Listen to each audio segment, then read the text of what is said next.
Hablemos de la Carta a los Gálatas. Es, sin duda, uno de los textos más influyentes de la historia.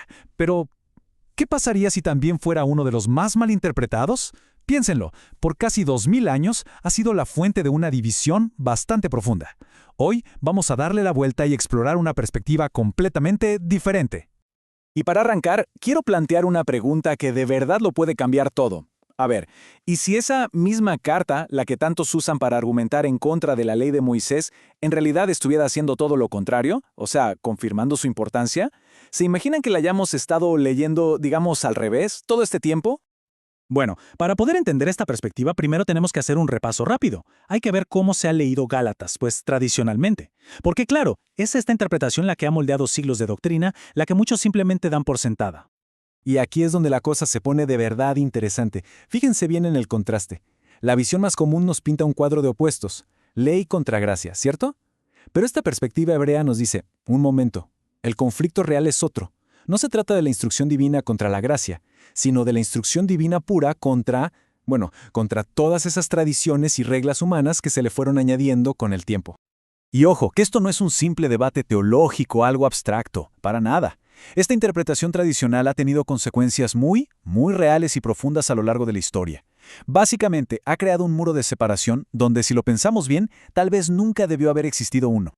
Entonces, esto nos lleva a pensar, ¿y si la clave para descifrar el verdadero mensaje del apóstol Pablo no está en las doctrinas que vinieron después? ¿Y si, en cambio, la clave siempre estuvo ahí, en el antiguo contexto hebreo en el que él vivió, en el que pensó y en el que, por supuesto, escribió? Y esa idea nos lleva a la pregunta clave de todo este asunto. Porque si logramos entender a quién le estaba escribiendo Pablo realmente, miren, todo el mensaje de la carta cambia de color.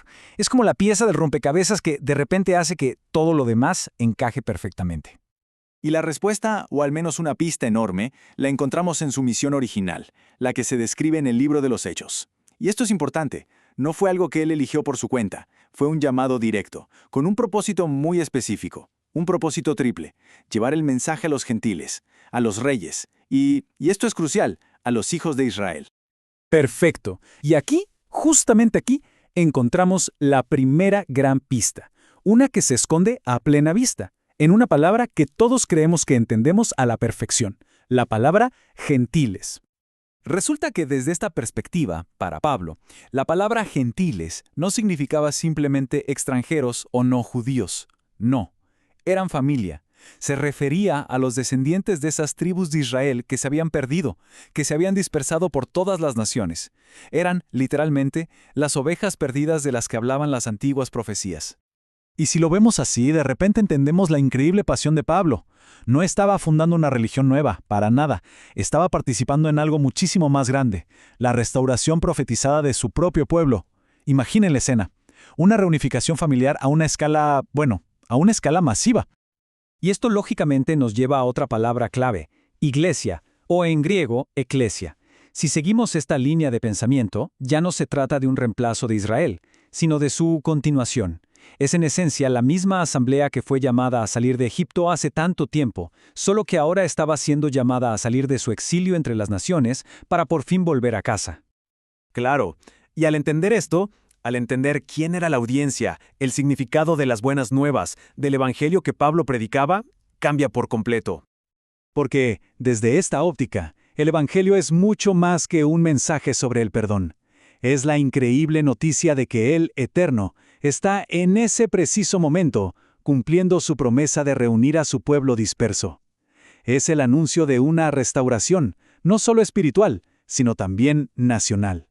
Entonces, cuando leemos eso de la palabra que por el Evangelio ha sido anunciada, no estamos hablando de un concepto nuevo. Nos estamos refiriendo a la Torá, a las instrucciones de El Eterno.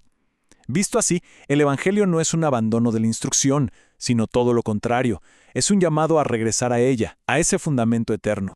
Ok, con todo este contexto ya en mente, el conflicto central de la carta a los Gálatas se vuelve cristalino. Y les adelanto algo, no es el que tradicionalmente nos han enseñado. Pablo no estaba de ninguna manera argumentando en contra de las instrucciones divinas dadas a Moisés.